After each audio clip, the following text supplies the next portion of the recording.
Make sure to check out the One Football app. It's your one-stop shop to all your latest football news, stats, lineups, team news, transfer rumours. Everything is covered on the One Football app. So make sure you click the link in the description below to download the One Football app. Hey guys, welcome back to WD18, the Watford fans channel, here for another preview as the Golden Boys return to the Vic to face Burnley on Saturday afternoon in a 3 o'clock kickoff. As always with the previews, before we talk about the game, let's have a bit of a recap in regards to our last game, which was a fantastic 2-1 away win at Selhurst Park last Saturday in a game that I was at, in a game that marked the 2-year anniversary since the passing of Watford's greatest ever manager, Graham Taylor. As I said, a game whereby I thought we were unlucky to be a goal down at half-time, a Cathcart own goal, seeing to that, but the fight, the resilience that we showed to get back into the game again was very much a demonstration and a reminder of the resilience that Graham Taylor actually installed in Watford. Fighting performance, goals from Craig Cathcart and Tom Cleverley, seeing us through with a 2-1 win. I thought, actually, on the whole, I think a lot of fans have been quite mixed about the game. I personally thought we did deserve to get the win in the end. I think we put them under far more pressure, and I just think maybe with our 2 shots on target, we created fewer chances, but we actually took our chances as well. It's always a worry, though, with Palace, whether or not they were going to nick a late equaliser, but they didn't. And ultimately, look, we saw ourselves through in what I think will be a big 3 points moving forward. I have to be honest, I didn't think our Christmas period lived up to our expectation, but it's now all about just kind of moving on forward. Tough set of matches as well coming up as well. I'm sure, as you know, the FA Cup replay took place midweek, and Newcastle beat Blackburn, so we've got to face a trip to St James's Park on the FA Cup 4th round weekend, which for a number of reasons isn't great, but ultimately it is what it is, and we just need to move on and hopefully get a result there as well. But in regards to this weekend's game, let's have a bit of a chat about Watford. Let's start off with some team news. One big bit of team news from my perspective, of course, at the time of recording, nothing's been confirmed, but Will Hughes did leave the pitch at Selhurst Park with a suspected concussion. That was confirmed after the game. Not sure whether or not he will be back. I can't imagine he'll be rushed, given some of his other injuries, etc. So I can't really see Will Hughes starting this weekend. Elsewhere, Christian Kabasele and Andre Gray have had longer now to train with his team, and you'd expect them to play some part, if not maybe even making an appearance off the bench on Saturday. Sebastian Prodl, at the time of recording, no further news on him. I would suspect he's probably still out with injury. And that kind of leads me on to the predicted lineup. There are a few changes maybe I might make, but I will give you my predicted lineup, of course. In goal is the absolutely sensational Ben Foster. I watched back the match of the day, highlights of the Palace game. For me, he was a standout player for us, producing a number of very good saves, most notably from Zaha one-on-one, the long-range effort by Luka Milivojevic as well.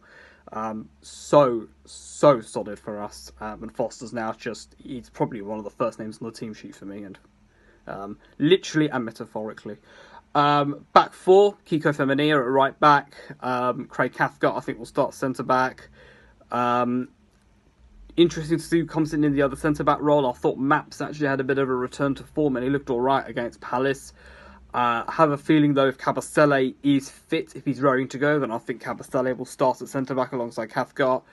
I'm going to put Kabasele at centre-back for my predicted lineup, on the basis that I think Javi will probably go for him.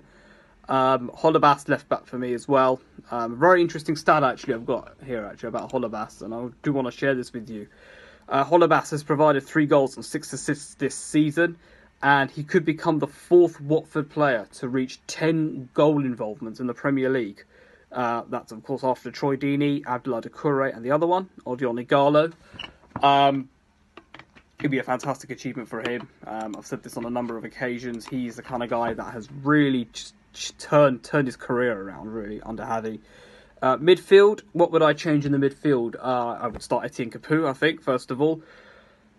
Cleverley had a very good impact off the bench. Doucouré, for me, didn't really look up to it. on Saturday. With all the news that's been breaking throughout the week,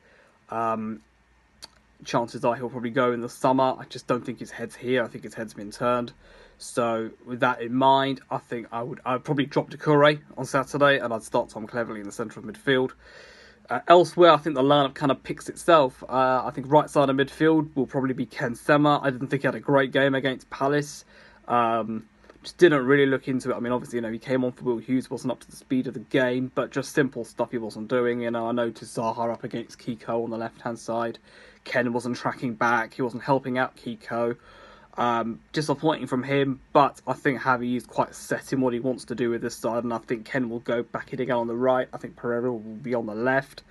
And then I think up top it will be Troy and Gerrard as well. So, again, Gerrard, I thought at times he looked irresistible against Palace, sprinting at the defence, looked like he could really worry them. And then at other times, it's just his finishing, his decision-making were just woeful. Should have scored, though, in the first half against Palace. Chances are that will come. He's got to take them. It's just so annoying that he doesn't. That would be my predicted lineup. Let us move on and have a bit of a chat in regards to Burnley. Now, Burnley are a side that actually are in a very good run of form at the moment. Of course, they beat Fulham last weekend in a 2-1 win. And have actually won their last 4 games, including, of course, a 1-0 home win in the FA Cup. Picked up 2 very big crucial wins as well, West Ham and Huddersfield. West Ham at home, Huddersfield away. And a side that I look at and think they're someone that can definitely worry us. They've done that in previous seasons, of course. We all remember last season, although I definitely do remember last season. They scored 2 goals in 3 minutes, I think it was. Stan Vokes and Jack Cork with the goals. Having with the Golden Boys having been 1-0 up, they pulled the game back 2-1, and a disappointing defeat in a game that, as I say, we were ahead in. So, Sean Dyche knows how to line up against Watford, of course, as a former Hornet. He's the kind of guy that can always cause us problems. Of course, I'm sure we'll all remember back in early August as well. The first big test, I think, for Javi this season was the away trip at Burnley, where we passed that with flying colours. A 3-1 win, courtesy of goals from Andre Gray, Troy Deeney and Will Hughes. A different game, though, because ultimately Burnley were in the Europa League and had the whole Thursday-Sunday routine to cope with. Some may say they haven't really recovered from that, and it's only now that they're starting to really pick up the form. So in regards then to Burnley's team news, let's have a look at them. 2 big injuries for them as well. Johan Bergen-Munson and Phil Bardsley could well be back for the game on Saturday, having picked up, of course, thigh and muscle strains respectively. The only long-term injury for them is Aaron Lennon, who's out with a knee injury and has had an operation for that. I think it's one where we're at the Vic. We won our last game. It's about building momentum, as I often say on the channel. Building momentum, picking up the points, getting the results. We've got some tough matches as well coming up, and I've already touched on this already, but our next away game is, of course, Newcastle away in the FA Cup. Then, of course, it's Spurs away and Brighton away. We're not back at the Vic now until the 9th of Feb, and we all know who's coming to the Vic that day. I think it's, again, that we are capable of winning.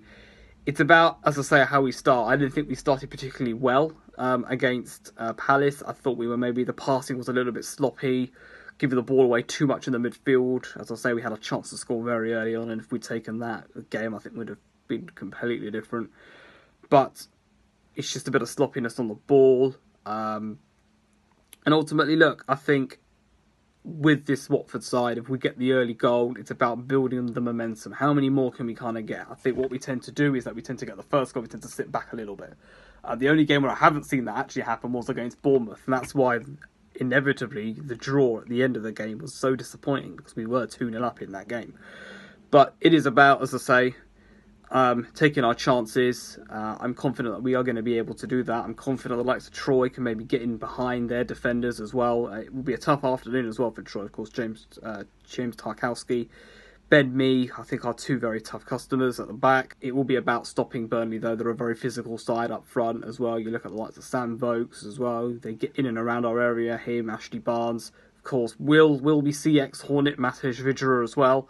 There's another question as well, another guy who I'm sure if he gets an opportunity to come on, make an appearance, I'm sure he'll be wanting to make an impact, and a guy that we've got to watch ultimately. I'm going to leave that preview there. Thank you so much for watching. Please don't forget, on Saturday, the club will be playing tribute to Graham Taylor. We have, of course, got the Graham Taylor scarf tribute, so don't forget to bring your scarves to Vicarage Road. It's crucial that you don't forget that. Jacob and the guys will be outside the Vic, as will I, after the game for fan cams, so please come along, voice your opinion. Don't forget to subscribe if you haven't done so already, and thank you very much for watching. Come on, you Golden Boys.